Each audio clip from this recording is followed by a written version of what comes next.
What this butcher did to fat people was pure evil. In 1965, in the small town of Millfield, Ohio, there was a butcher named Harold Griggs. He owned the only butcher shop in town and was polite but strange. Then, people started disappearing, only larger people. The town got scared, but no one could prove it was Harold. Rumors spread. Some said he stared too long at heavyset customers. Others said he worked late at night, and strange noises came from his shop. One night, a boy named Lil Billy sneaked into Harold's shop.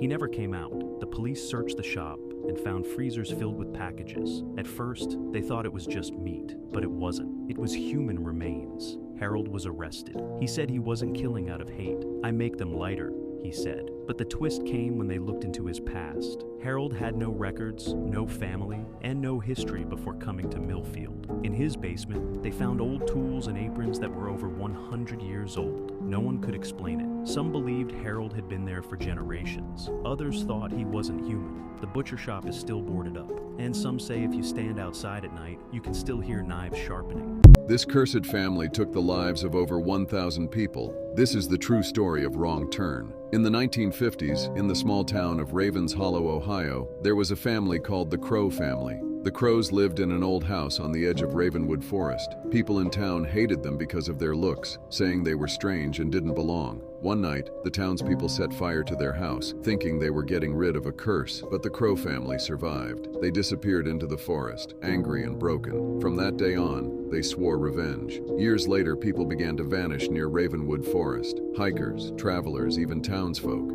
Survivors say the Crows hunt and eat people as payback for what the town did to them. They hunt anyone who enters the forest, setting deadly traps, pits lined with spikes, hidden bear traps, and hanging wire nooses. They laugh when they hunt, and they drag their victims underground to eat them. The only thing they leave behind is a bloody crow feather. In the 1980s, a girl named Emily escaped after her friends disappeared while camping. She said the crows whispered as they chased her, "You burned us, now we burn you." Today, no one goes near Ravenwood Forest. Locals say you can still hear laughter and snapping twigs in the dark.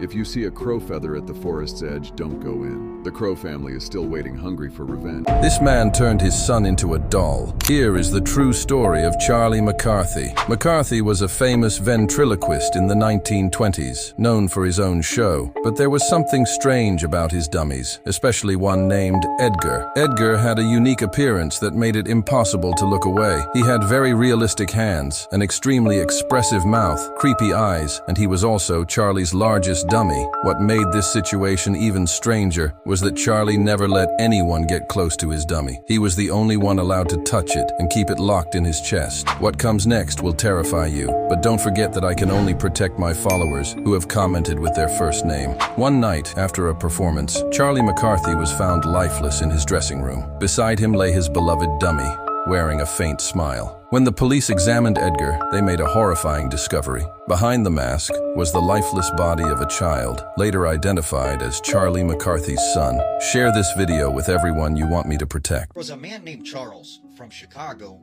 who falls in love with this woman, and she has 2 children. They end up getting married, and he becomes a stepfather for the first time. Now he wants to impress his stepdaughters, so he gets them American Girl doll.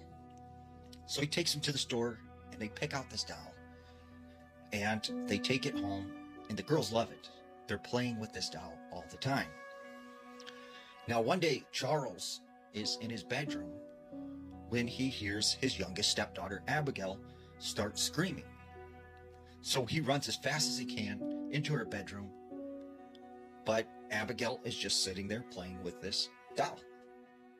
And so he goes, "Abigail, what's wrong? What's wrong? Why were you screaming?" And she goes, I don't know what you're talking about. I wasn't screaming."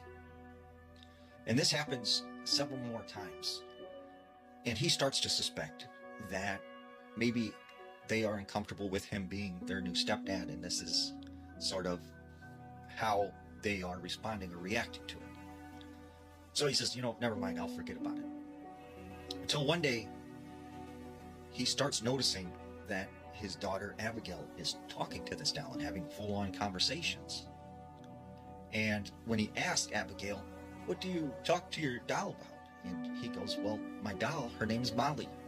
And Molly says she wants to trade bodies with me, and that I can be the doll and she can be me." And he thinks, Abigail just has this young kid's imagination. So one day, they're sitting downstairs watching TV, and all of a sudden he hears Abigail scream again. Except he realizes Abigail is sitting across from him on the couch. So he runs upstairs into Abigail's room where the screaming is coming from, and he finds the doll just sitting there in her room in a chair. So he realizes this is the doll that is making the screaming sounds. It sounds exactly like Abigail. So he runs up, he grabs the doll, and he starts shaking it. "Leave my daughter alone. Leave my daughter alone. You are not my daughter. Leave her alone." And then he realizes, wait a second, that this is stupid. This is just a doll. So he sets it down. He walks out of the room. But when he gets to the door, he hears the doll respond, "But I'm your daughter, Daddy." And it sounded exactly like Abigail. So immediately he grabs this doll and he says, "No more. We're not having this doll in the house." He puts it in a box and he calls up this paranormal investigator and says, "Hey, do you want this doll? It's doing all this weird stuff. I don't want it in my house anymore. Maybe you can keep it secure or do something with it." So he sends it to this paranormal investigator out in Cincinnati. Except when the paranormal investigator gets this box in Cincinnati, he's like, "Hey, I thought you were sending me an American Girl doll." And he's like, "Yeah, that's what I sent you." And the paranormal investigator goes, "No, this is a teddy bear. This isn't an American Girl doll." And that's when the father realizes, whoa, this thing got out of the box and put a teddy bear into the box. And it is somewhere around out there waiting.